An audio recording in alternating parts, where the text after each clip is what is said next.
ഈ വാർത്താദിനത്തിലെ സമഗ്ര വിവരങ്ങളുമായി 24-ന്റെ പ്രതിനിധികൾ വിവിധ മേഖലകളിൽ നിന്ന് ചേരുകയാണ്. ഡൽഹിയിൽ നിന്ന് ബൽറാം നെടുങ്ങാടി, തിരുവനന്തപുരത്ത് നിന്ന് ഉമേഷ് ബാലകൃഷ്ണൻ, കൊച്ചിയിൽ നിന്ന് ആൻമരിയ, കോഴിക്കോട്ട് നിന്ന് സമീർ സി മുഹമ്മദ്, ശബരിമല സന്നിധാനത്ത് നിന്ന് MG പ്രതീഷ് എന്നിവർ വിവരങ്ങളുമായി നമുക്കൊപ്പം ചേരും. ആദ്യം MG പ്രതീഷിലേക്കാണ്. MG പ്രതീഷിലേക്കല്ല, ആദ്യം ഉമേഷ് ബാലകൃഷ്ണനിലേക്കാണ് പോകുന്നത്. ഉമേഷ്, എന്തൊക്കെയാണ് ഇന്ന് തെക്കൻ കേരളത്തിൽ നിന്ന്, പ്രത്യേകിച്ച് തിരുവനന്തപുരത്ത് നിന്ന് നമ്മൾ പ്രതീക്ഷിക്കുന്ന പ്രധാനപ്പെട്ട വാർത്തകൾ? ലൈംഗികാരോപണ വിവാദത്തിൽ രാഹുൽ മാങ്കൂട്ടത്തിനെതിരെ ഗർഭഛിദ്രത്തിനിരയായ പെൺകുട്ടി ഇന്ന് പരാതി നൽകിയേക്കുമെന്ന വിവരമടക്കം പുറത്തുവരുന്നുണ്ട്. വിശദാംശങ്ങൾ എന്താണ് ഉമേഷ് ബാലകൃഷ്ണൻ? ഇന്ന് ഏറ്റവും പ്രധാനമായ വാർത്ത അല്ലെങ്കിൽ പ്രതീക്ഷിക്കുന്ന വാർത്ത അതുതന്നെയാണ്. ഈ രാഹുൽ മാങ്കൂട്ടത്തിനെതിരെയുള്ള പരാതി ഈ ഇരയാക്കപ്പെട്ട പെൺകുട്ടി മുഖ്യമന്ത്രിക്ക് നേരിട്ട് നൽകുമെന്നുള്ള സൂചനയാണ് ഇപ്പോൾ പുറത്തു വരുന്നത്. ഒന്നുകിൽ നേരിട്ട് മുഖ്യമന്ത്രിയെ കണ്ട് പരാതി നൽകുകയോ അല്ലെങ്കിൽ ഇമെയിൽ പ്രകാരം മുഖ്യമന്ത്രിക്ക് പരാതി അയക്കുകയാണ് ചെയ്യാൻ സാധ്യതയുള്ളത്. അങ്ങനെയാണെങ്കിലും ഇത്തരത്തിലൊരു പരാതി ലഭിച്ചു കഴിഞ്ഞാൽ തുടർ നടപടിയുമായി മുന്നോട്ട് പോകാൻ തന്നെയാണ് സർക്കാരിൻ്റെയും തീരുമാനം. ക്രൈംബ്രാഞ്ചിൻ്റെ പ്രത്യേക അന്വേഷണ സംഘമുണ്ട്. അന്വേഷണ സംഘത്തിന് ഈ ഒരു അന്വേഷണം അഴിമുട്ടിയ സാഹചര്യത്തിലാണ് ഉണ്ടായിരുന്നത്. കാരണം പരാതി ഇല്ലാത്ത സാഹചര്യത്തിൽ ലൈംഗിക അതിക്രമ കേസിൽ ഒരാൾക്കെതിരെ കേസെടുത്ത് മുന്നോട്ട് പോവുക പ്രായോഗികമായ ഒരു ബുദ്ധിമുട്ട് നേരിട്ടിരുന്നു. ഈ സാഹചര്യത്തിൽ പുറത്തു വന്ന ഓഡിയോയുടെ പശ്ചാത്തലത്തിൽ എന്തായിരിക്കും ക്രൈംബ്രാഞ്ച് നീക്കം? ഒപ്പം പരാതി ലഭിച്ചു കഴിഞ്ഞാൽ അറസ്റ്റ് ഉൾപ്പെടെയുള്ള നടപടിക്രമങ്ങളിലേക്ക് അന്വേഷണ സംഘം കടക്കുമോ? അവയെല്ലാം ഏറ്റവും നിർണായകമാണ്. എന്തായാലും പരാതി ഇന്ന് ലഭിച്ചു കഴിഞ്ഞാൽ അത് സ്വാഭാവികമായി രാഹുൽ മാങ്കൂട്ടത്തിനെതിരെ വലിയ രീതിയിലുള്ള ഒരു ആയുധമായി മുന്നോട്ട് വരികയും ഒപ്പം ഇരയാക്കപ്പെട്ട പെൺകുട്ടിക്ക് വേഗത്തിൽ നീതി വാങ്ങി ലഭിക്കുക എന്നുള്ള ഒരു സർക്കാർ നയം അത് വേഗത്തിൽ നടപ്പാക്കാനുള്ള ഒരു തീരുമാനത്തിലേക്ക് സർക്കാർ പോവുകയും ചെയ്യുമെന്നാണ് മനസ്സിലാക്കാൻ കഴിയുന്നത്. എന്തായാലും അത് ഏറ്റവും സുപ്രധാനമായി ഇന്ന് പ്രതീക്ഷിക്കുന്ന വാർത്ത തന്നെയാണ്. മറ്റൊരു വിഷയം, ഈ ശബരിമല സ്വർണ്ണക്കൊള്ളയുമായി ബന്ധപ്പെട്ടുള്ള N വാസുവിൻ്റെ ജാമ്യാപേക്ഷ അത് കഴിഞ്ഞ ദിവസം കോടതി പരിഗണിച്ചിരുന്നു. ഇന്ന് വീണ്ടും കൊല്ലം വിജിലൻസ് കോടതി പരിഗണിക്കുന്നുണ്ട്. പക്ഷേ ഇതിൽ ഇന്നത്തെ പ്രത്യേകത, ഇതുമായി ബന്ധപ്പെട്ട ആരോഗ്യ പ്രശ്നങ്ങൾ കണ്ടി ആണ് ജാമ്യാപേക്ഷ നൽകിയതെങ്കിലും ഇതുമായി ബന്ധപ്പെട്ട് SITയുടെ റിപ്പോർട്ട് കൂടി ഇന്ന് കോടതി പരിഗണിക്കുന്നുണ്ട്. അതിൽ N വാസുവിനെതിരെയുള്ള എന്തെങ്കിലും രീതിയിലുള്ള നിർദ്ദേശങ്ങൾ അല്ലെങ്കിൽ ഏതെങ്കിലും ഗുരുതരമായ കുറ്റകൃത്യങ്ങൾക്കുള്ള ആരോപണങ്ങൾ എന്നിവയെല്ലാം ഉണ്ടായിക്കഴിഞ്ഞാൽ അത് വലിയ രീതിയിലുള്ള രാഷ്ട്രീയ വിവാദങ്ങൾക്കും കാരണമാകാൻ സാധ്യതയുണ്ട്. പത്മകുമാറിനെ കസ്റ്റഡിയിൽ വാങ്ങാനുള്ള അപേക്ഷ അന്വേഷണ സംഘം നാളെ കോടതിയിൽ നൽകുമെന്നാണ് അറിയാൻ കഴിയുന്നത്. ഒപ്പം മുരാരി ബാബു അടക്കമുള്ളവരുടെ ജാമ്യാപേക്ഷയിൽ നാളെ കോടതി പരിഗണിക്കാനും സാധ്യതയുണ്ട്. മറ്റൊരു പ്രധാനമായ നീക്കം ശബരിമലയുമായി ബന്ധപ്പെട്ടാണ്. ശബരിമലയുമായി ബന്ധപ്പെട്ട് ഇന്ന് ദേവസ്വം ബോർഡിൻ്റെ സമ്പൂർണ്ണ യോഗം നടക്കാൻ പോകുന്നു. K. ജയകുമാർ ദേവസ്വം ബോർഡ് പ്രസിഡന്റായ ശേഷമുള്ള ആദ്യ സമ്പൂർണ്ണ യോഗമാണ് ഇന്ന് നടക്കുന്നത്. നേരത്തെ തന്നെ K. ജയകുമാർ ദേവസ്വം ബോർഡ് പ്രസിഡന്റായി വന്ന ശേഷം താൻ കാണാതെ ഒരു അജണ്ടയും ഈ ബോർഡ് യോഗത്തിലേക്ക് എത്തേണ്ടതില്ല എന്നുള്ള ഉത്തരവിറക്കിയിരുന്നു. അതുകൊണ്ട് തന്നെ അദ്ദേഹം കഴിഞ്ഞ ദിവസങ്ങളിൽ ഈ ബോർഡ് യോഗവുമായി ബന്ധപ്പെട്ട് എടുക്കേണ്ട അജണ്ടകൾ പരിശോധിച്ചിരുന്നു. 30ഓളം അജണ്ടകളാണ് പരിശോധിച്ചത്. ഈ 30ഓളം അജണ്ടകളിലും എല്ലാം ശബരിമലയുമായി ബന്ധപ്പെട്ട് ശബരിമലയിൽ ഭക്തജനങ്ങൾക്ക് കൂടുതൽ സൗകര്യം ഒരുക്കുന്നതുമായി ബന്ധപ്പെട്ടുള്ള നിർദ്ദേശങ്ങൾ തന്നെയാണ് പരിഗണിക്കുന്നത്. കൂടുതലും നിലയ്ക്കലിൽ കൂടുതൽ സൗകര്യമൊരുക്കുക, പമ്പയിൽ കൂടുതൽ സൗകര്യമൊരുക്കുക, ഈ തീർത്ഥാടകരുടെ ബുദ്ധിമുട്ടുകൾ കുറയ്ക്കാൻ വേണ്ടിയുള്ള നടപടികൾ എടുക്കുക എന്നിവ തന്നെയാണ് ഇന്ന് പ്രധാനമായി ബോർഡ് യോഗത്തിൽ ചർച്ചയുണ്ടാകാൻ സാധ്യതയുള്ളത്. ആ കാര്യങ്ങൾ തന്നെയാണ് അജണ്ടയുടെ ഭാഗമായി വരുന്നത്. അതേസമയം മഴ ഈ തെക്കൻ ജില്ലകളിൽ ഒരു പ്രധാന പ്രശ്നമായി വരാനും സാധ്യതയുണ്ട്. തെക്കൻ ജില്ലകളിൽ പ്രത്യേകിച്ച് തിരുവനന്തപുരം, കൊല്ലം, പത്തനംതിട്ട ജില്ലകളിൽ ഇന്ന് യെല്ലോ അലേർട്ടാണ്. കഴിഞ്ഞ ദിവസങ്ങളിലും തിരുവനന്തപുരം, കൊല്ലം, പത്തനംതിട്ട ജില്ലകളിലെല്ലാം ഒറ്റപ്പെട്ട ശക്തമായ മഴ ലഭിച്ചിരുന്നു. ഇന്നും ഈ ജില്ലകളിൽ യെല്ലോ അലേർട്ട് പ്രഖ്യാപിച്ചിട്ടുണ്ട്. ശരി, ഉമേഷ് ബാലകൃഷ്ണൻ തിരുവനന്തപുരത്ത് നിന്ന് വിശദാംശങ്ങൾ പങ്കുവെക്കുകയായിരുന്നു. തെക്കൻ കേരളത്തിൽ നിന്ന് ഇന്ന് പുറത്തു വരാൻ സാധ്യതയുള്ള പ്രധാനപ്പെട്ട വിവരങ്ങൾ പ്രേക്ഷകരുമായി പങ്കുവെക്കുകയായിരുന്നു. മണ്ഡല മകരവിളക്ക് തീർത്ഥാടനത്തിന്റെ 9ാം ദിവസമായി ഇന്നലെ ദർശനത്തിനെത്തിയത് 1 ലക്ഷത്തിന് മുകളിൽ ഭക്തരാണ്. തിരക്ക് കൂടുതലായിരുന്നെങ്കിലും എല്ലാ ഭക്തർക്കും ദർശനം ഉറപ്പാക്കാൻ കഴിഞ്ഞിട്ടുണ്ട്. തിരക്ക് വർദ്ധിച്ചതോടെ ഇന്ന് സ്പോട്ട് ബുക്കിംഗിന് നിയന്ത്രണം ഏർപ്പെടുത്തിയിട്ടുണ്ട്. 5000 പേർക്ക് മാത്രമായിരിക്കും സ്പോട്ട് ബുക്കിംഗ് വഴി ഇന്ന് ദർശനം അനുവദിക്കുക. പുലർച്ചെ നട തുറന്നത് മുതൽ ഭക്തരുടെ തിരക്ക് ശബരിമല സന്നിധാനത്ത് അനുഭവപ്പെടുന്നുണ്ട്. MG പ്രതീഷ് സന്നിധാനത്ത് നിന്ന് വിവരങ്ങളുമായി നമുക്കൊപ്പം ചേരുകയാണ്. പ്രതീഷ്, വിവരങ്ങൾ എന്താണ്? MG പ്രതീഷ്.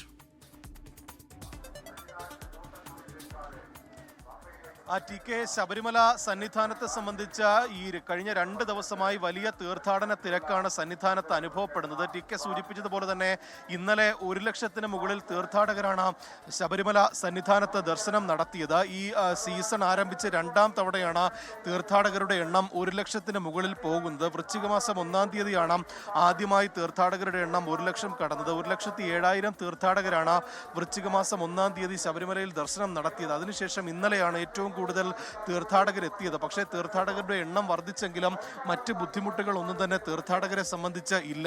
വലിയ കാത്തിരിപ്പില്ലാതെ തന്നെ അയ്യപ്പ ദർശനം സാധ്യമാകുന്നു എന്നതാണ് ഇന്നലെ തീർത്ഥാടകർ ഉൾപ്പെടെ പ്രതികരിച്ചിട്ടുള്ളത്. അത്തരത്തിൽ വലിയ ബുദ്ധിമുട്ടുകളൊന്നും തന്നെ ഇല്ല. തിരക്കുണ്ട് ടൗണോ സ്ഥലോ ഗംഭീര തിരക്കാണ്. ഒരുപാട് ക്യൂ നിന്നതിന് ഒരു 6 മണിക്കൂറിന്റെ മേലെ ക്യൂ നിന്നു. തിരക്ക് ഭയങ്കരമായ തിരക്ക്. പക്ഷേ നല്ല ക്യൂ അറേഞ്ച്മെന്റ്സ് ഉണ്ട്, കുഴപ്പമില്ല. എന്നാലും നല്ല തിരക്കുണ്ട്. കുറച്ചുകൂടെ നല്ലൊരു ക്യൂ അറേഞ്ച്മെന്റ്സ് ഉണ്ടായിരുന്നെങ്കിൽ നന്നായിരുന്നു. എന്നാലും അവർ പറ്റുന്നതിൻ്റെ നല്ല രീതിയിൽ ചെയ്യുന്നുണ്ടെന്ന് വിശ്വസിക്കുന്നു. ഒന്നുകൂടെ നന്നായിരുന്നാൽ വളരെ നന്നായിരുന്നു എന്ന് തോന്നുന്നു. എല്ലാ ഭക്തർക്കും അവസരം ഉണ്ടാകണമെന്ന് നല്ലതായിരുന്നു. ടി കെ, അതാണ് ഈ തീർത്ഥാടകരുടെ എണ്ണം കൂടിയിട്ടുണ്ട്, വലിയ തിരക്ക് അനുഭവപ്പെടുന്നുണ്ട്. പക്ഷേ കഴിഞ്ഞ ദിവസങ്ങളിൽ ഉണ്ടായിരുന്ന വലിയ ബുദ്ധിമുട്ടുകളൊന്നും തന്നെ തീർത്ഥാടകർക്ക് ഇല്ല. ക്യൂ കൃത്യമായി അറേഞ്ച് ചെയ്യുന്നുണ്ട് എന്നതാണ് തീർത്ഥാടകർ പ്രതികരിക്കുന്നത്. ഒപ്പം ഇന്ന് ചില നിയന്ത്രണങ്ങൾ തിരക്കുമായി ബന്ധപ്പെട്ട് ശബരിമലയിൽ ഏർപ്പെടുത്തിയിട്ടുണ്ട്. Spot booking 5000 നിജപ്പെടുത്തിയിരിക്കുന്നത്. ഇന്നലത്തെ തിരക്ക് കൂടി പരിഗണിച്ചാണ് സ്പോട്ട് ബുക്കിംഗ് വഴി എത്തുന്ന തീർത്ഥാടകരുടെ എണ്ണം 5000 ചുരുക്കിയിട്ടുള്ളത്. അതിനപ്പുറമുള്ള തീർത്ഥാടകർക്ക് മറ്റൊരു ദിവസത്തേക്ക് ദർശനം അനുവദിക്കാനാണ് നിലവിൽ ദേവസ്വം ബോർഡിന്റെയും പോലീസിന്റെയും തീരുമാനം. നിലവിൽ വലിയ ബുദ്ധിമുട്ടുകളൊന്നും തന്നെ ഇല്ല. കൂടുതൽ അടിസ്ഥാന സൗകര്യങ്ങൾ ഒരുക്കുന്നതിനടക്കം ഇന്ന് ചേരുന്ന ദേവസ്വം ബോർഡ് യോഗം തീരുമാനമെടുക്കും. അതിനുള്ള ഒരു മാറ്റം ശബരിമല സന്നിധാനത്തും വരും ദിവസങ്ങളിൽ ഉണ്ടാകും എന്നതാണ് പ്രതീക്ഷിക്കുന്നത്. ശരി, FG പ്രതീഷ് സന്നിധാനത്ത് നിന്ന് വിശദാംശങ്ങൾ പങ്കുവയ്ക്കുകയായിരുന്നു. ഇന്ന് സ്പോട്ട് ബുക്കിങ്ങിലൂടെ 5000 ഭക്തർക്ക് മാത്രമായിരിക്കും ദർശനാനുമതി ഉണ്ടാവുക. ഇനി കൊച്ചിയിൽ നിന്ന് ആൻമരിയ സണ്ണി കൂടി നമുക്കൊപ്പം ചേരുന്നുണ്ട്. മധ്യകേരളത്തിൽ നിന്ന് ഇന്ന് പ്രതീക്ഷിക്കുന്ന വാർത്തകൾ എന്തൊക്കെയാണ് എന്നത് ആൻമരിയ സണ്ണി വിശദീകരിക്കും. ആൻമരിയ, നടി ആക്രമിക്കപ്പെട്ട കേസ് വീണ്ടും ഇന്ന് CJM കോടതിയുടെ പരിഗണനയിലേക്ക് വരികയാണ്. ആ കേസിന്റെ വിധിദിനം എന്നായിരിക്കും എന്നുള്ളത് ആകാംക്ഷയോടുകൂടി എല്ലാവരും ഉറ്റുനോക്കുന്ന ഒന്നാണ്. മറ്റൊന്ന്, തെരഞ്ഞെടുപ്പ് പ്രചാരണം കൂടുതൽ ഊർജിതമാകുന്നു. നാമനിർദ്ദേശ പത്രിക തള്ളിയതിനെതിരെ എറണാകുളം ജില്ലാ പഞ്ചായത്തിലെ UDF സ്ഥാനാർത്ഥി LC ജോർജ് നൽകിയ ഹർജി ഇന്ന് ഹൈക്കോടതിയുടെ പരിഗണനയിലേക്ക് വരാൻ പോകുന്നു. അങ്ങനെ വാർത്താ സമ്പന്നമാണ് മധ്യകേരളം. വിവരങ്ങൾ ആൻമരിയ സണ്ണി.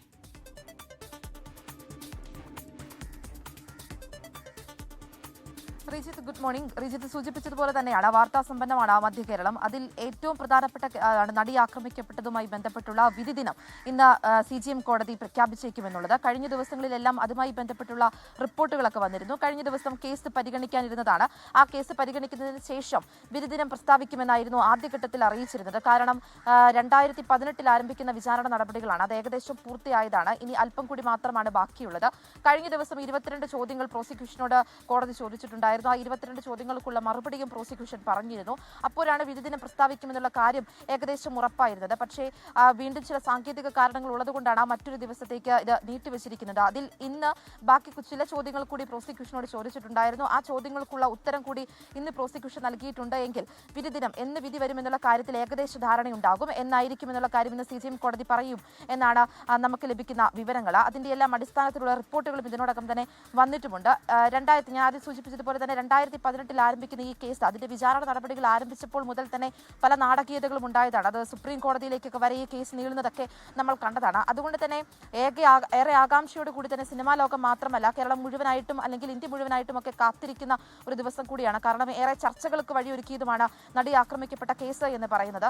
അതുകൊണ്ട് തന്നെ അതിൽ വിധി എന്തായിരിക്കും എന്നുള്ള കാര്യവും ആകാംക്ഷയോട് കൂടി കാത്തിരിക്കുന്നത് കൊണ്ട് തന്നെ വളരെ വേഗത്തിൽ തന്നെ നടപടികൾ പൂർത്തിയാക്കുക എന്നുള്ളതാണ് കോടതിയുടെ മുൻപുള്ള ഏറ്റവും പ്രധാനപ്പെട്ട കാര്യം. അത് ഇതിനോടകം തന്നെ ഏകദേശം പൂർണ്ണമായിട്ടും പൂർത്തിയാക്കിയിട്ടുണ്ട് എന്നാണ് നമുക്ക് ലഭിക്കുന്നതും. അതിൽ ഞാൻ ആദ്യം സൂചിപ്പിച്ചതുപോലെ തന്നെ ചില ചോദ്യങ്ങൾ കൂടി പ്രോസിക്യൂഷനോട് ചോദിച്ചിട്ടുണ്ട്. ആ ചോദ്യങ്ങൾ കൂടിയുള്ള ഉത്തരം ഇന്ന് ലഭ്യമായിട്ടുണ്ട് എങ്കിൽ വിധി എന്നായിരിക്കും എന്നുള്ള കാര്യത്തിൽ ഒരു ധാരണയുണ്ടാകും. മറ്റൊരു പ്രധാനപ്പെട്ട കാര്യം അത് ഹൈക്കോടതിയിലേക്കാണ്. ഹൈക്കോടതിയിലേക്ക് പോയിട്ടുണ്ട് എങ്കിൽ ഇന്ന് ഏറ്റവും പ്രധാനപ്പെട്ടതുള്ള LC ജോർജ് നൽകിയിരിക്കുന്ന അപ്പീലാണ്. അതിൽ കഴിഞ്ഞ ദിവസം ആണ് LC ജോർജിന്റെ നാമനിർദ്ദേശ പത്രിക തള്ളിയിരിക്കുന്നത്. UDFന്റെ എറണാകുളത്തേറ്റ ഒരു വലിയ കനത്ത തിരിച്ചടി തന്നെയായിരുന്നു. കാരണം ജില്ലാ പഞ്ചായത്തിലേക്കാണ് LC ജോർജ് മത്സരിക്കുന്നത്. കടമുക്കുടി ഡിവിഷനിൽ നിന്നാണ്. കടമുക്കുടി എന്നെ സംബന്ധിച്ചിടത്തോളം UDFന്റെ ഒരു സിറ്റിംഗ് സീറ്റ് കൂടി തന്നെയാണ്. അതുകൊണ്ട് തന്നെ UDFന്റെ ഏറ്റവും പ്രധാനപ്പെട്ട ഒരു സീറ്റ് ആയതുകൊണ്ട് തന്നെ അതിൽ ഒരു തള്ളുന്ന രീതിയിലേക്ക് വന്നത് അത് UDFന് ഏറ്റവും ഒരു വലിയ തിരിച്ചടിയായിരുന്നു. അതുമായി ബന്ധപ്പെട്ടുള്ള കേസ് അത് ഹൈക്കോടതിയിൽ നൽകുമെന്നുള്ള കാര്യം അന്ന് തന്നെ വ്യക്തമാക്കിയതാണ്. ഇന്നലെയാണ് ഹൈക്കോടതിയിൽ കേസ് നൽകുന്നത്. ഇന്ന് അതുമായി ബന്ധപ്പെട്ടുള്ള ഈ ബാക്കി നടപടികളും ഹൈക്കോടതിയുടെ ഭാഗത്തു നിന്നുള്ള നടപടിയും മുന്നോട്ട് വരും. മറ്റൊന്ന്, ഈ വിമത സ്ഥാനാർത്ഥികളുടെ നീക്കം അത് എറണാകുളം ജില്ലയെ സംബന്ധിച്ചിടത്തോളം കടുത്ത രീതിയിലേക്ക് പോകുന്നുണ്ട്. അപ്പോൾ UDF വലിയ തരത്തിലുള്ള ഒരു തിരിച്ചടികളിലൂടെയാണ് മുന്നോട്ട് പോകുന്നത്. അപ്പോഴാണ് LC ജോർജുമായി ബന്ധപ്പെട്ടുള്ള തിരിച്ചടിയും ഉണ്ടാകുന്നത്. കാരണം കഴിഞ്ഞ തവണയും LC ജോർജ് മത്സര രംഗത്തേക്ക് വന്നയാളാണ്, ജില്ലാ പഞ്ചായത്തിൽ തന്നെ ജയിച്ച ആളുകൂടിയാണ്. അതുകൊണ്ട് തന്നെ അത്തരത്തിലുള്ള ഒരു തിരിച്ചടി ഉണ്ടാകുമെന്നുള്ള കാര്യം പ്രതീക്ഷിച്ചിട്ടുണ്ടായിരുന്നില്ല. 3 സെറ്റുകളിലും പുറത്തുനിന്നുള്ള ഡിവിഷന് പുറത്തുള്ള ആളുകൾ ഒപ്പിട്ടതാണ് ഈ നാമനിർദ്ദേശ പത്രിക തള്ളാൻ വേണ്ടിയിട്ടുള്ള കാരണം.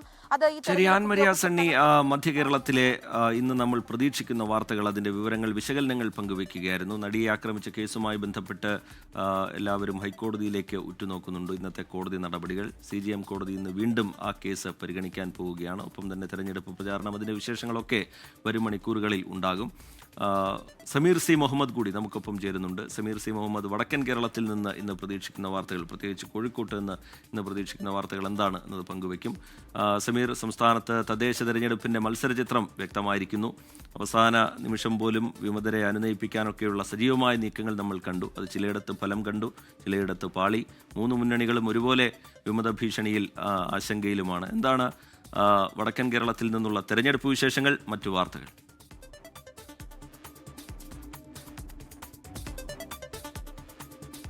ഗുഡ് മോർണിംഗ് റിജിത്ത് സൂചിപ്പിച്ചതുപോലെയാണ് വലിയ രീതിയിലുള്ള അനുനയ ചർച്ചകളായിരുന്നു കഴിഞ്ഞ ദിവസങ്ങളിൽ നടന്നിരുന്നത്. അതിന്റെ ഭാഗമായിക്കൊണ്ട് ഏതാനും ഇടങ്ങളിൽ വിമത ശല്യത്തിന് ഒരു അറുതി വരുത്താൻ കഴിഞ്ഞിട്ടുമുണ്ട്. എന്നാൽ ഇപ്പോഴും മുന്നണികൾക്ക് പ്രതിസന്ധിയായിക്കൊണ്ട് വിമത നിലനിൽക്കുന്നു എന്നുള്ളത് തന്നെയാണ് ഏറ്റവും പ്രധാനപ്പെട്ട കാര്യം.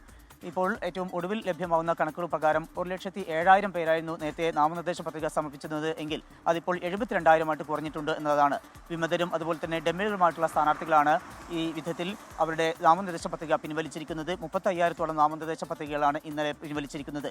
അതേസമയം തന്നെ ചിലയിടങ്ങളിലൊക്കെ ഇപ്പോഴും വിമത ശല്യമുണ്ട്. കോഴിക്കോടിനെ സംബന്ധിച്ച് പറയുകയാണെങ്കിൽ കോഴിക്കോട് കോർപ്പറേഷനിൽ UDFന് തലവേദനയാകുന്നത് 2 ഇടങ്ങളിലുള്ള വിമതരാണ്. അതായത് ഒന്ന് കല്ലായി വാർഡിലാണ്, മറ്റൊന്നുള്ളത് ചാലപ്പുറം വാർഡിലുമാണ്. ഈ 2 ഇടങ്ങളിൽ UDF സ്ഥാനാർത്ഥികൾക്കെതിരെ വിമതരുണ്ട് എന്നുള്ളതാണ് ഏറ്റവും പ്രധാനപ്പെട്ട കാര്യം. അതുപോലെ തന്നെയാണ് കാരശ്ശേരി ഡിവിഷനിലും അതുപോലെ പൂവാട്ടുപറമ്പ് ഡിവിഷനിലും അവിടെയും UDFന് വലിയ പ്രതിസന്ധിയാവുന്നത് 2 പ്രധാനപ്പെട്ട നേതാക്കൾ എതിരായി നിൽക്കുന്നു എന്നുള്ളത് തന്നെയാണ്. അതിൽ ഏറ്റവും പ്രധാനപ്പെട്ട കാര്യം രമ്യ ഹരിദാസിന്റെ മാതാവ് രാധ അവർ മത്സരിക്കുന്ന അവിടെയാണ് മഹിളാ കോൺഗ്രസിന്റെ നേതാവായിട്ടുള്ള അനിത മത്സരിക്കുന്നത് എന്നതാണ് ഏറ്റവും പ്രധാനപ്പെട്ട കാര്യം. പൂവാട്ടുപറമ്പിലാണ് ഇവർ തമ്മിൽ ഏറ്റുമുട്ടുന്നത്. അതുപോലെ തന്നെ കാരശ്ശേരി ഡിവിഷനിൽ ഔദ്യോഗിക സ്ഥാനാർത്ഥിക്കെതിരെ 2 വിമതരുണ്ട് എന്നുള്ളതാണ്. അത് 2 പേരും യൂത്ത് കോൺഗ്രസിന്റെ നേതാക്കൾ തന്നെയാണ്. 2 പേരും ഇതുവരെയും പിൻവലിക്കാൻ തയ്യാറായിട്ടുമില്ല. എന്നാൽ ഇതുമായി ബന്ധപ്പെട്ട് നേതൃത്വം പറയുന്നത് 48 മണിക്കൂർ സമയം നൽകിയിട്ടുണ്ട്. വിമതരായി മത്സരിക്കുന്നവർ ഈ 48 മണിക്കൂറിനകം അവർ പിന്മാറിയില്ല എങ്കിൽ ഇനി അവർക്കെതിരായിട്ടുള്ള നടപടി ശക്തമായിട്ടുണ്ടാകും. അതായത് പാർട്ടിയിൽ നിന്ന് പുറത്താക്കും എന്നുള്ള കർശനമായിട്ടുള്ള ഒരു താക്കീത് അവർക്ക് നൽകിയിട്ടുണ്ട്. അതുമായി ബന്ധപ്പെട്ടുള്ള ചർച്ചകൾ ഇന്നും ഉണ്ടാകും. ഏതായാലും ഇപ്പോൾ സ്ഥാനാർത്ഥികളുടെയൊക്കെ ചിത്രം തെളിഞ്ഞിരിക്കുന്നു. ഇന്നു മുതൽ സജീവമാകാൻ തന്നെയാണ് സ്ഥാനാർത്ഥികളുടെയും അതുപോലെ തന്നെ മുന്നണികളുടെയും തീരുമാനം. അതിനിടയിൽ ഇത്തരത്തിലുള്ള അസ്വസ്ഥതകൾ നിലനിൽക്കുന്ന ഇടങ്ങളിൽ ഇന്ന് നേതൃത്വം നേരിട്ടെത്തി ചർച്ച നടത്താനും സാധ്യതയുണ്ട്. അത്തരം കാര്യങ്ങൾ കൂടിയാണ് ഇന്ന് മലബാറിൽ നിന്ന് പ്രതീക്ഷിക്കുന്ന വാർത്തകൾ. റിജിത്ത്. സമീർ, ഏറ്റവും ഒടുവിലായി സമീർ തന്നെ പങ്കുവയ്ക്കുന്ന മറ്റൊരു വിവരം, അത് UDF ജമാഅത്ത് ഇസ്ലാമി കൂട്ടുകെട്ടുമായി ബന്ധപ്പെട്ട് AP സമസ്ത മുഖപത്രം സിറാജിൽ ഇടം പിടിക്കുന്ന ലേഖനവുമായി ബന്ധപ്പെട്ട വിവരങ്ങൾ എങ്ങനെയാണ് സമീർ സി മുഹമ്മദ്?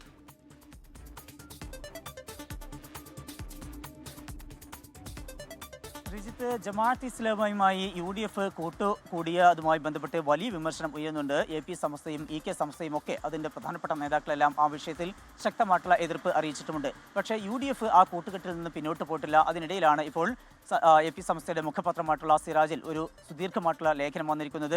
SYSന്റെ സംസ്ഥാന ജനറൽ സെക്രട്ടറി റഹ്മത്തുള്ള സഖാഫി അളമരമാണ് ആ ലേഖനം എഴുതിയിരിക്കുന്നത്. ജമാഅത്തെ ഇസ്ലാമുമായിട്ടല്ല തങ്ങൾക്ക് കൂട്ടുള്ളത് വെൽഫെയർ പാർട്ടിയുമായിട്ടാണ് എന്നാണ് UDF വിശദീകരിക്കുന്നത്. എന്നാൽ ആ ന്യായീകരണം എത്രമാത്രം പരിഹാസ്യമാണ് എന്നാണ് അദ്ദേഹം ചോദിക്കുന്നത്. അതായത് RSSുമായി അല്ല BJPയുമായാണ് തങ്ങൾക്ക് കൂട്ട് എന്ന് പറയുന്നത് പോലെ തന്നെയാണ് ജമാഅത്തെ ഇസ്ലാമുമായിട്ടല്ല വെൽഫെയർ പാർട്ടിയുമായിട്ടാണ് തങ്ങൾക്ക് കൂട്ട് എന്ന് പറയുന്നത് എന്നാണ് അദ്ദേഹം പറയുന്നത്. അതുപോലെ തന്നെ മറ്റൊരു പ്രധാനപ്പെട്ട കാര്യം, കാലങ്ങളായി ജമാഅത്തെ ഇസ്ലാമി കൊണ്ട് നടക്കുന്നത് മതരാഷ്ട്രവാദമാണ്. അതായത് ഇസ്ലാമിക ഭരണം ആണ് അവർ ലക്ഷ്യമിടുന്നത്. അങ്ങനെ ഒരു ഇസ്ലാമിക ഭരണകൂടം ഉണ്ടാകണമെന്ന് ആഗ്രഹിക്കുന്നവരാണവർ. അവർക്ക് എങ്ങനെയാണ് ജനാധിപത്യ സംവിധാനത്തിൻ്റെ ഭാഗമാകാൻ കഴിയുക? ആ നിലപാടിൽ നിന്ന് അവർ എങ്ങനെ പിന്നോട്ട് പോയി എന്ന് പറയുമ്പോഴും ഇപ്പോഴും അവർ മൗദൂദി ആശയങ്ങൾ തന്നെയാണ് പിന്തുടരുന്നത്. മാത്രമല്ല ഈ സമീപകാലത്ത് വന്നിട്ടുള്ള ലേഖനങ്ങളിൽ പോലും അത്തരം ആശയങ്ങൾ അവർ മുന്നോട്ട് വയ്ക്കുന്നുണ്ട്. അത്തരം ഒരു സാഹചര്യത്തിൽ അവരുടെ ഈ ജനാധിപത്യ ബോധവും അത് വിശ്വസിക്കാൻ കഴിയുന്നതല്ല. അതുകൊണ്ട് തന്നെ അവരെ മാറ്റി നിർത്തൽ അനിവാര്യമാണ് എന്ന കാര്യം കൂടി പറയുന്നുണ്ട്. മാത്രമല്ല അവരുടെ മാധ്യമങ്ങൾ ഉപയോഗിച്ചുകൊണ്ട് പ്രചാരണം നടത്തുക എന്നുള്ള ലക്ഷ്യത്തോടു കൂടിയാണ് UDF ഈ കൂട്ടുകൂടുന്നത്. അത് ഉണ്ടാക്കുന്നത് വലിയ പ്രത്യാഘാതമായിരിക്കും എന്നുള്ള ഒരു താക്കീത് കൂടി റഹ്മത്തുള്ള സഖാഫിയുടെ ഈ ലേഖനത്തിൽ വ്യക്തമാക്കുന്നുണ്ട്. പ്രജിത്ത്. ശരി, സമീർ സി മുഹമ്മദ് വിശദാംശങ്ങൾ പങ്കുവയ്ക്കുകയായിരുന്നു. കോഴിക്കോട്ട് നിന്ന് വടക്കൻ കേരളത്തിൽ നിന്ന് ഇന്ന് പ്രതീക്ഷിക്കുന്ന പ്രധാനപ്പെട്ട വാർത്തകളും ഇപ്പോൾ ലഭ്യമാവുന്ന വാർത്തയുടെ വിശദാംശങ്ങളും പങ്കുവയ്ക്കുകയായിരുന്നു സമീർ സി മുഹമ്മദ്. ഇനി ഡൽഹിയിലേക്കാണ്. ബൽറാം നെടുങ്ങാടി നമുക്കൊപ്പം ചേരുന്നുണ്ട്. Balram, good morning. വളരെ പ്രധാനപ്പെട്ട വാർത്തകൾ ഡൽഹി കേന്ദ്രീകരിച്ച് ഇന്ന് വരുന്നുണ്ട്. ആഫ്രിക്കൻ രാജ്യമായ എത്യോപ്യയിലെ അഗ്നിപർവ്വത സ്ഫോടനം മൂലമുണ്ടായ കരിമേഘ പടലം അത് ഇന്ത്യയുടെ വിവിധ ഭാഗങ്ങളിലേക്ക് എത്തിയിരിക്കുന്നു. ഏഷ്യൻ മേഖലയിലെ വ്യോമഗതാഗതത്തെ അത് കാര്യമായി തന്നെ ബാധിച്ചിരിക്കുന്നു. ഡൽഹിയിൽ അല്ലെങ്കിൽ തന്നെ വായുമലിനീകരണം അതിരൂക്ഷമായി തുടരുന്ന സാഹചര്യമുണ്ട്. അയോധ്യ രാമക്ഷേത്രത്തിൽ ധ്വജാരോഹണ ചടങ്ങ് ഇന്ന് നടക്കാൻ പോകുന്നു. പ്രധാനമന്ത്രി ഉൾപ്പെടെ പങ്കെടുക്കുന്നു. ഡൽഹി കേന്ദ്രീകരിച്ച് ഇന്ന് പുറത്തുവരാൻ ഇരിക്കുന്ന വാർത്തകൾ എങ്ങനെയാണ് വിലയിരുത്തുന്നത് Balram Nedungadi? Very good morning Rijith. Rijith സൂചിപ്പിച്ച പോലെ തന്നെ ഒട്ടേറെ വാർത്തകൾ ഇന്ന് രാജ്യതലസ്ഥാനം കേന്ദ്രീകരിച്ച് വരാനിരിക്കുന്നുണ്ട്. അതിൽ ഏറ്റവും ഗുരുതര സ്വഭാവമുള്ള പ്രധാനപ്പെട്ട ഒന്ന് ഈ എത്യോപ്യയിലെ അഗ്നിപർവ്വത സ്ഫോടനം, ഹെയ്ലി ഗുബി അഗ്നിപർവ്വത സ്ഫോടനവുമായി ബന്ധപ്പെട്ടുള്ള അതിൻ്റെ ആഘാതം ഇന്ത്യയിലേക്കും എത്തിയിരിക്കുന്നു എന്നുള്ളതാണ്. ഉത്തരേന്ത്യൻ സംസ്ഥാനങ്ങളിലേക്ക് അതിൻ്റെ മേഘപടലങ്ങൾ, കരിമേഘപടലങ്ങൾ എത്തിയിരിക്കുന്നു. ഇന്നലെ വൈകിട്ട് തന്നെ രാജസ്ഥാൻ അതിർത്തി മേഖലയിലൂടെ ഇന്ത്യയുടെ പടിഞ്ഞാറൻ പ്രദേശത്തേക്ക് പ്രവേശിച്ചിരിക്കുകയാണ് ഈ പടലങ്ങൾ ഉൾപ്പെട്ട മേഘം. അത് വ്യോമഗതാഗതത്തെ വലിയ തോതിൽ തന്നെ സൗത്ത് ഏഷ്യൻ മേഖലയിൽ ബാധിച്ചിരുന്നു. ഇന്ത്യയിലെ വ്യോമഗതാഗതത്തെയും ഇത് ബാധിച്ചിരിക്കുകയാണ്. കണ്ണൂരിൽ നിന്നും അബുദാബിയിലേക്കുള്ള വിമാനം റദ്ദാക്കുന്ന സാഹചര്യമുണ്ടാകുന്നു. രാത്രി തന്നെ നിരവധി വിമാനങ്ങൾ വൈകാൻ ഇത് ഇടയാക്കിയിരിക്കുന്നു എന്നുള്ളതാണ്. വലിയ തോതിൽ തന്നെ കരിയും പുകയും ഒപ്പം തന്നെ ചാരാവശിഷ്ടങ്ങൾ അതിൽ ഈ ഗ്ലാസ് പൊടിപടലങ്ങൾ ഉൾപ്പെടെ ഉൾക്കൊള്ളുന്നതാണ് ഈ ഒരു കട്ടിയുള്ള മേഘം എന്നുള്ളത്. അത് വലിയ തോതിലുള്ള വ്യോമയാന ഗതാഗതത്തിന് തടസ്സം സൃഷ്ടിക്കുന്നത് കൊണ്ട് തന്നെ DGCA മുന്നറിയിപ്പ് നൽകിയിട്ടുണ്ട്. ഇന്ത്യയിൽ പ്രവർത്തിക്കുന്ന വിമാന കമ്പനികൾക്ക് ഈ മേഘമുള്ള പ്രദേശം ഒഴിവാക്കി വേണം റൂട്ടുകൾ തയ്യാറാക്കാൻ എന്നുള്ള നിർദ്ദേശമാണ് നൽകിയിരിക്കുന്നത്. കാരണം അപകടകരമായ സാഹചര്യം ഈ മേഘങ്ങളിൽ ഉണ്ട്. ഈ ഗ്ലാസ് പൊടിപടലങ്ങൾ ഉൾപ്പെടെയുള്ളവ എഞ്ചിൻ തകരാറുകൾക്കുൾപ്പെടെ കാരണമാകുന്ന ഒരു പശ്ചാത്തലത്തിലാണ് ഇത്തരം ഒരു മുന്നറിയിപ്പ് DGCA നൽകിയിരിക്കുന്നത്. രാജസ്ഥാനിലേക്ക് പ്രവേശിച്ച് ഇന്ന് ഗുജറാത്ത് മേഖലയിൽ ഉൾപ്പെടെ ഇന്ന് ആ മേഘത്തിൻ്റെ ആഘാതമുണ്ടാകും എന്നാണ് മുന്നറിയിപ്പ് നൽകിയിരിക്കുന്നത്. അതിനുശേഷം ഹരിയാന, പഞ്ചാബ്, ഡൽഹി അടക്കമുള്ള ഉത്തരേന്ത്യൻ മേഖലയിലെ സംസ്ഥാനങ്ങളിൽ ഈ പൊടിപടലം എത്തും. ഏതാണ്ട് 14,000 അടി മുതൽ 45,000 അടി വരെ ഉയരത്തിലാണ് ഈ മേഘപടലം ഉണ്ടാവുക എന്നും അത് വലിയ തോതിൽ ആരോഗ്യ പ്രശ്നങ്ങൾ ഉൾപ്പെടെ ഉണ്ടാക്കും എന്ന മുന്നറിയിപ്പും നിലനിൽക്കുന്നുണ്ട്. റിജിത്ത് സൂചിപ്പിച്ച പോലെ തന്നെ ഡൽഹിയിൽ കടുത്ത വായുമലിനീകരണം കഴിഞ്ഞ ഒരു മാസത്തിലേറെയായി നിലനിൽക്കുന്നുണ്ട്. അതിനിടെയാണ് ഇത്തരത്തിൽ ഈ അഗ്നിപർവ്വത സ്ഫോടനത്തിൻ്റെ ഭാഗമായുള്ള പൊടിപടലങ്ങൾ കൂടി ഡൽഹിയിലെ ആകാശത്തേക്ക് എത്തുന്നു എന്നുള്ളത് വലിയ ആശങ്കയാണ് ഉയർത്തുന്നത്. കഴിഞ്ഞ ഒരാഴ്ചയായി ഡൽഹിയിലെ 39-ൽ 20-ലേറെ ഈ മാപിനികളിലും അതീവ ഗുരുതരമായ സാഹചര്യം 400-ന് മുകളിലാണ് വായു ഗുണനിലവാര നിരക്ക് രേഖപ്പെടുത്തിയിരിക്കുന്നത്. ഈ ഒരു പശ്ചാത്തലത്തിൽ അതീവ ജാഗ്രതാ നിർദ്ദേശം ഡൽഹി അടക്കമുള്ള ഇടങ്ങളിൽ നൽകിയിട്ടുണ്ട്. ഒപ്പം തന്നെ അയോധ്യ രാമക്ഷേത്രത്തിലെ ധ്വജ പ്രതിഷ്ഠാ ചടങ്ങ് ഇന്ന് നടക്കുകയാണ്. ഉച്ചയ്ക്ക് 12 മണിയോടെ പ്രധാനമന്ത്രിയായിരിക്കും ഈ കർമ്മം നിർവഹിക്കുക. നിരവധി ആചാര്യന്മാർ ഉൾപ്പെടെയുള്ളവർ ഈ ചടങ്ങിൽ പങ്കെടുക്കുന്നുണ്ട്. റിജിത്ത്. പത്തനംതിട്ട CPIM ജില്ലാ സെക്രട്ടേറിയറ്റ് യോഗം ഇന്ന് ചേരും. സംസ്ഥാന സെക്രട്ടറി MV ഗോവിന്ദൻ യോഗത്തിൽ പങ്കെടുക്കും.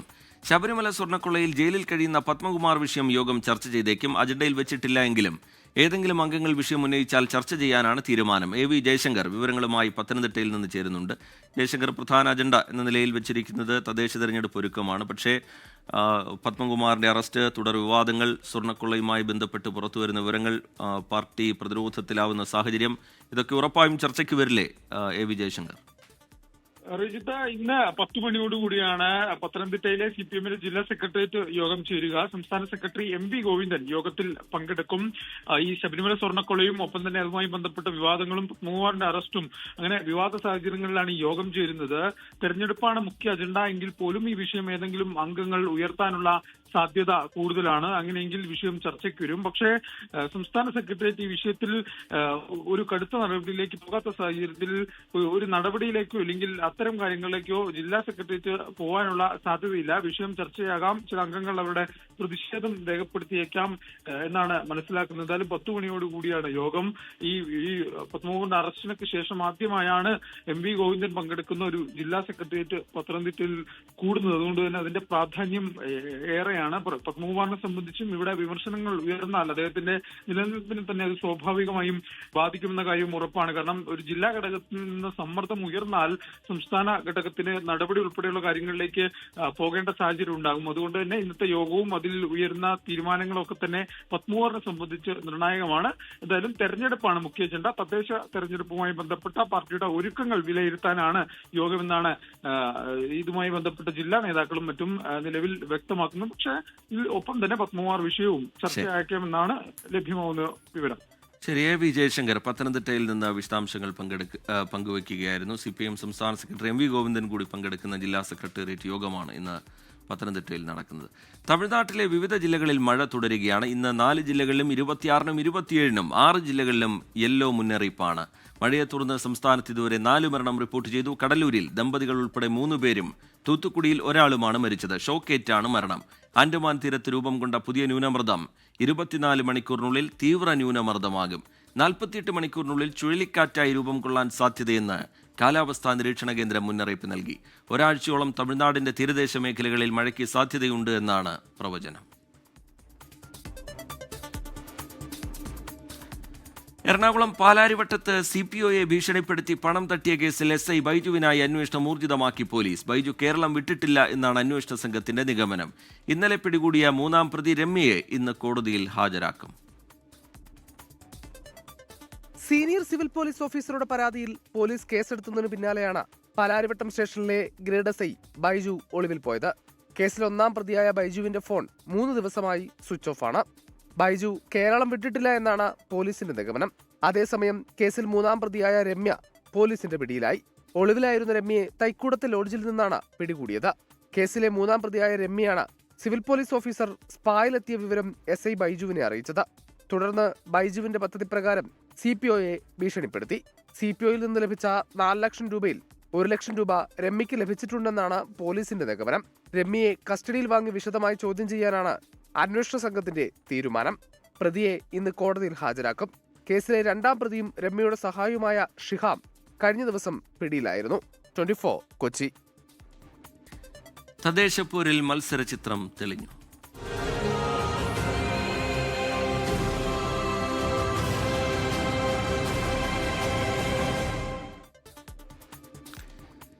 മലപ്പുറം കുറ്റിപ്പുറം പഞ്ചായത്തിലെ 24-ാം വാർഡ് രാങ്ങാട്ടൂരിൽ UDF സ്ഥാനാർത്ഥി KK വാഹിദും LDF സ്ഥാനാർത്ഥി പാമ്പലത്ത് റഷീദുമാണ്.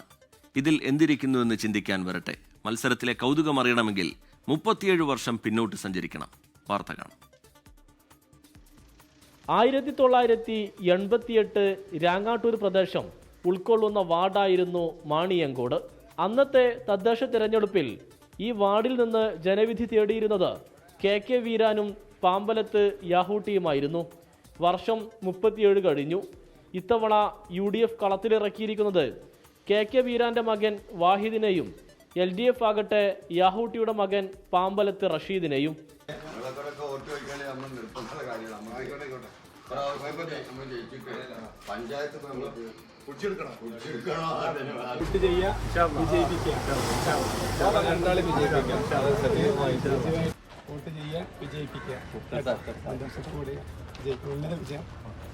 വർഷങ്ങൾക്ക് മുമ്പേ അത് 1988 എൻ്റെ ഉപ്പ പാമ്പലത്ത് യാഹൂട്ടി പിന്നെ നമ്മളെ അഗെയിൻസ്റ്റ് നിൽക്കുന്ന ആളുടെ ഉപ്പയുമായിട്ട് മത്സരിച്ചിരുന്നു. അന്ന് പിന്നെ 7-ാം വാർഡാണെന്ന് തോന്നുന്നു, എൻ്റെ ഓർമ്മ ശരിയാണെങ്കിൽ 7-ാം വാർഡാണ്. അന്ന് ഉപ്പയാണ് ഇവിടെ ജയിച്ചത്. ഇവിടെ മാർക്സിസ്റ്റ് പാർട്ടിയുടെ CPMൻ്റെ ചിഹ്നത്തിൽ മത്സരിച്ച് ജയിച്ച്. ഇന്ന് ഗോദയിലുള്ളത് മക്കൾ തമ്മിലാണ് മത്സര രംഗത്തുള്ളത്. 2 തവണയായിട്ട് LDFൻ്റെ കയ്യിലാണെങ്കിലും ഇത്തവണ വൻ ഭൂരിപക്ഷത്തോടു കൂടെ ഞങ്ങൾ ഈ വാർഡ് തിരിച്ചു പിടിക്കും എന്നതാണ് ഞങ്ങളുടെ എല്ലാ പ്രവർത്തകരുടെയും UDFൻ്റെ ഒന്നടങ്കം പ്രതീക്ഷ. അച്ഛന്മാർ അംഗം കുറിച്ച മണ്ണിൽ മക്കൾ പോരാട്ടത്തിനിറങ്ങുമ്പോൾ മത്സരം തീപാറും. ആര് ജയിക്കുമെന്ന ആകാംക്ഷയിലാണ് നാട്ടുകാർ. 1988 ആവർത്തിക്കുമോ അതോ പുതുചരിത്രമോ? BJPക്ക് വേണ്ടി രഞ്ജു രാങ്ങാട്ടൂരും മത്സരരംഗത്തുണ്ട്. 24 തിരൂർ. ലോകത്തെവിടെയായാലും ഏത് സമയത്തും 24 വാർത്തകളും ഓഗ്മെന്റഡ് റിയാലിറ്റി പാക്കേജുകളും എക്സ്പ്ലെയിനറുകളും വിശദമായി കാണാൻ ഞങ്ങളുടെ യൂട്യൂബ് ചാനൽ നിങ്ങൾക്ക് സബ്സ്ക്രൈബ് ചെയ്യാം.